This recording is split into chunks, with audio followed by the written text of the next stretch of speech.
ہے ان آیات میں تسبیح کرو اللہ کی جب کہ تم شام کرتے ہو اور جب صبح کرتے ہو، آسمانوں اور زمین میں اسی کے لیے حمد ہے، اور تسبیح کرو اس کی تیسرے پہر اور جب کہ تم پہ ظہر کا وقت آتا ہے۔ اس میں آپ دیکھیں کہ نمازوں کے اوقات آ گئے، ہر بدلتے وقت کے ساتھ اللہ کی تسبیح کرو، لیکن ہمارا کیا حال ہے؟ صبح کے وقت سو جاتے ہیں۔ حضرت عبداللہ بن عباس نے دن کے سونے، خصوصاً چاشت کے وقت سونے کو ناپسند قرار دیا کہ جب سورج اندر باہر ہو تو نہیں سونا چاہیے صبح کے وقت۔ اپنے بیٹے کو خاص طور پر اس سے بچنے کی تاکید کرتے اور کہا کرتے تھے کہ دوپہر کے سوا دن کے کسی حصے میں سونا نہیں چاہیے۔ نبی صلی اللہ علیہ وسلم کبھی کبھی دن کو استراحت فرماتے، جس کے لیے قیلولہ کا لفظ آیا ہے، لیکن قیلولہ دوپہر کا کھانا کھا کے لمبی نیند سونے کا نام نہیں۔ کھانا کھائیں یا نہ کھائیں، تھوڑی دیر کے لیے ضرور آنکھیں بند کر کے آرام کریں، کیونکہ وہ دن کے باقی حصے کو زیادہ بہتر کام کرنے کا سبب بنتا ہے۔ آپ نے کھانا کھا کر فوراً سونے سے منع کیا ہے، کیونکہ یہ دل میں سختی پیدا کرتا ہے۔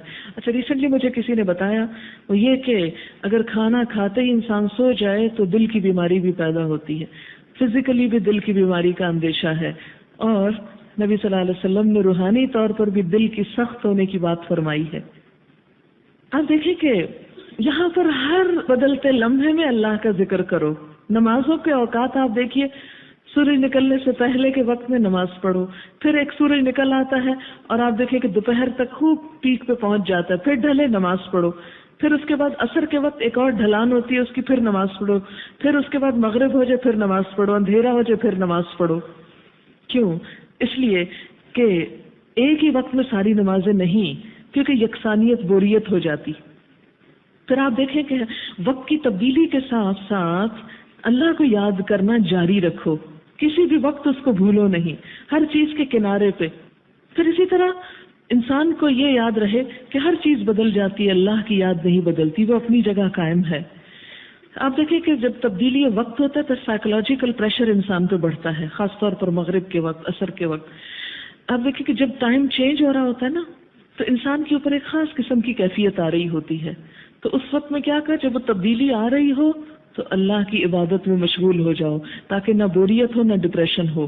لیکن ہم ٹائم کی تبدیلی کے ساتھ اور شغل میں مشغول ہو جاتے ہیں، اور سال کی تبدیلی اور سینچری کی تبدیلی کے وقت کسی اور غلط کام میں لگ جاتے ہیں، جبکہ اصل حکم کیا ہے؟ اللہ کو یاد کرو۔ جب وقت بدلے، جب کیلنڈر بدلے، اللہ کو یاد کرو۔ اور پھر آپ دیکھیں کہ ان چیزوں کے بدلنے سے انسان کے موڈ اور رویے اور پلاننگ بدلتی ہے۔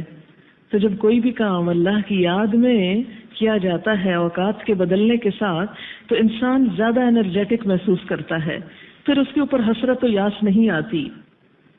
اور اسی طرح یہ کہ صبح کا سونا اس لیے بھی نقصان دہ ہے کہ جب سورج نکلتا ہے تو اس کی ایک مخصوص ریز ہوتی ہیں، جب وہ زمین پہ پڑتی ہے، ہمارے جسم پہ پڑتی ہے، تو ہمارے جسم کے اندر کچھ ایسی چینجز آتی ہیں جو اس کو رسپونڈ کرتی ہیں اس وقت۔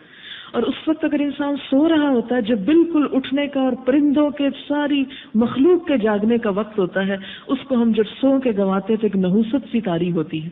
آپ یاد رکھیں کہ نبی صلی اللہ علیہ وسلم نے صبح کے وقت جاگنے والوں کے لیے برکت کی دعا کی ہے۔ آپ نے فرمایا، اللہم بارک لامتی فی بکورہا، اے اللہ میری امت کی صبحوں میں برکت پیدا کر دے۔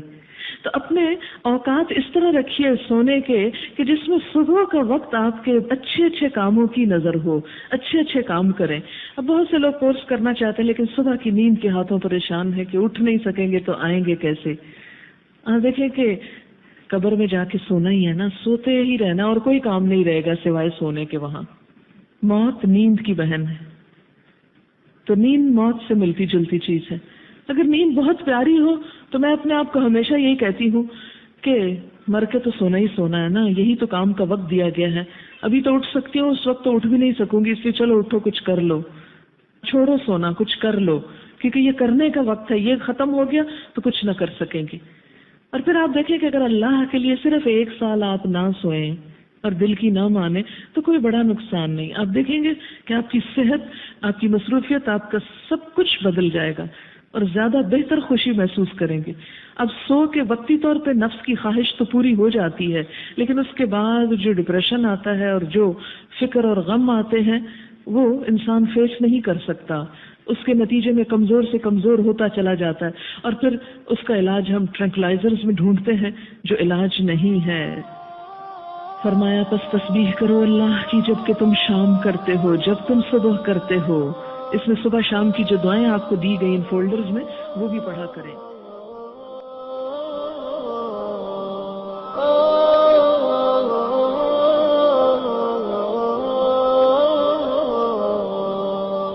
يا حامل القرآن